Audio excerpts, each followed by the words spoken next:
Hello guys, so papunta kami ng farm. So ang dala namin ngayon ang Suzuki DB52 4x4 drop side. Okay. So may kukunin lang kaming maliit na Copras. Sayang din naman. Medyo bumagsak ang presyo ng Copras pero syempre hindi natin tatanggihan ang pera kahit maliit lang yan. Ang pera ay pera at ito ay biyaya ng dakilang tagapaglikha. Ito ka farm. Oo. Anong dito? Ato farm. Alright, pupunta tayo ng farm. Hindi ko alam kung magagamit natin ang kanyang front drive. Kasi nakadepende yan, umulan kagabi. So medyo hindi pa sementado ang papasok. Oo. Ato farm ka. Dito. So 5 years ko na to nakuha. Nakuha namin to as is. So wala siyang repaint. Conversion lang. Tapos kami na lang din na nagpa-register sa LTO. Nakalimutan ko magkano yung registration na nagastos namin dati. Parang more or less 15K ata. So ito medyo maputik siya. Nakikita ninyo guys. Alright. Kasama ko pala ang aking mag-ina. Alright. Dito sila sa gilid. Tamang point of view lang. Oops. Ayan. Medyo sumasayaw. Pero kumpiyansa tayo. Kasi maganda talaga yung 4-wheel drive ng DB52 or mas kilala bilang Big Eye. Kilalang Big Eye dito sa Mindanao, ewan ko lang sa Luzon at Visayas. So yan, medyo may konting putek, konting paddle,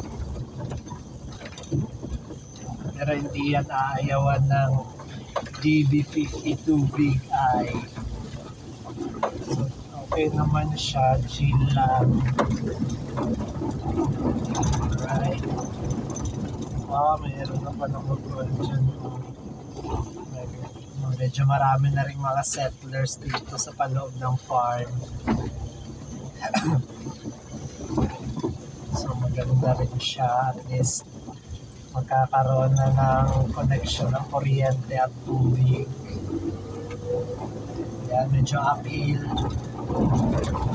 Siyempre second gear lang yan. Magkaan pa kasi wala pa tayong dala. Yata guys. So mga tanim pala dito, rubber. Tapos dito mga saging. At saka niyog. So iba't ibang mayari ng mga lupa dito. Ako. So makain tayo, right? Medyo nalagyan na siya ng limestone. Dito na dati masyadong maputik.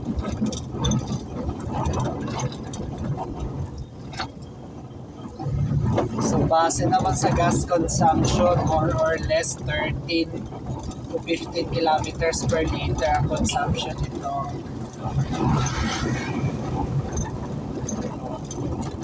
Tapos, nung pagkuha ko dati, hindi pa ito siya converted sa standard.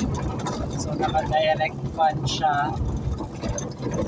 Tsaka walang thermostat. So, medyo maksaya ng gas kung gano'n. Pero nung napakonvert ko na ng standard yung radiator fan na umiinit na kapag na-hit na yung 98 degrees Celsius temperature. At saka nung may thermostat na yun na tumipid na siya. So kung kukuha kayo, siguraduhin nyo na converted na siya. Wala pa naman kasi akong alam dati sa mga ganyan-ganyan. Gas and go lang ang alam ko dati. So medyo mahirap na tayo. Punta na tayo sa exciting part. Okay.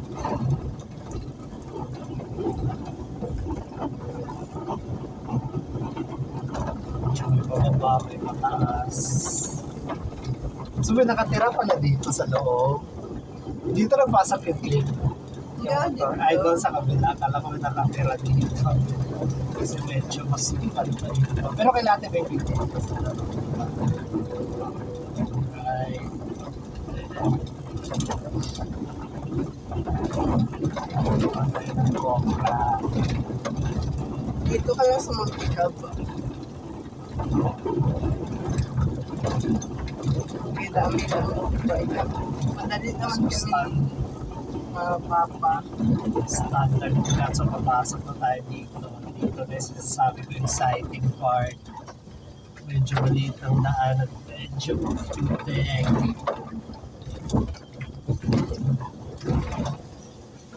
Like, pagpagawa sa ani kay slide.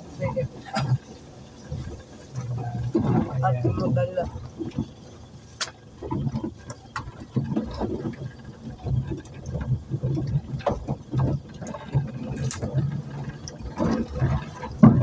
Eh, Ayan yung bato. Guys, medyo pumapasok na dito na yung mga sasakyan. Kuha ng saging. So first gear na tayo para may traction.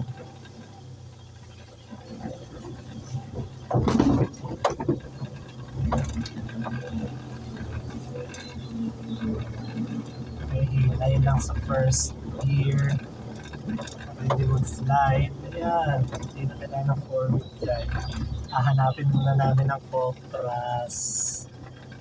Medyo nalinisan na kasi ito siya dati. Hahanapin natin. Saan yung Copras? Ayun, parang may nakatapon doon. Babaan ko muna para hindi sayang sa gas. Uy, Tingnan banana natin. to.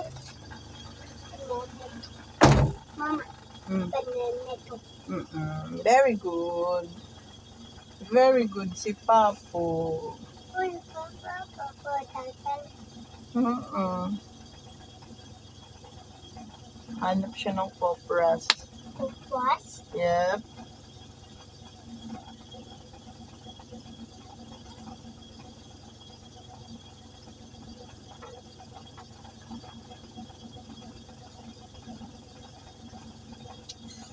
Ano? Magbantay ka kay daghan kahoy nga dagko oh. Oo. Pwede naman nalilipot ang baka oh.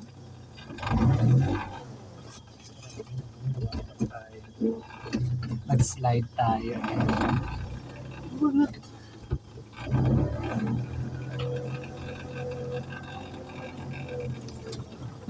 Oops. Linda Pit. Yan na natabunan. Medyo nakakaon.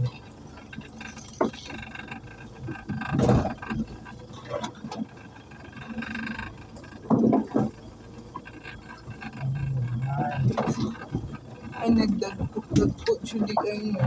Medyo lumakis ang Copra kasi nilagyan ko siya ng Nakdirect ka lang Alright guys, naka. so dito muna kami. Bye! Kadaghan kay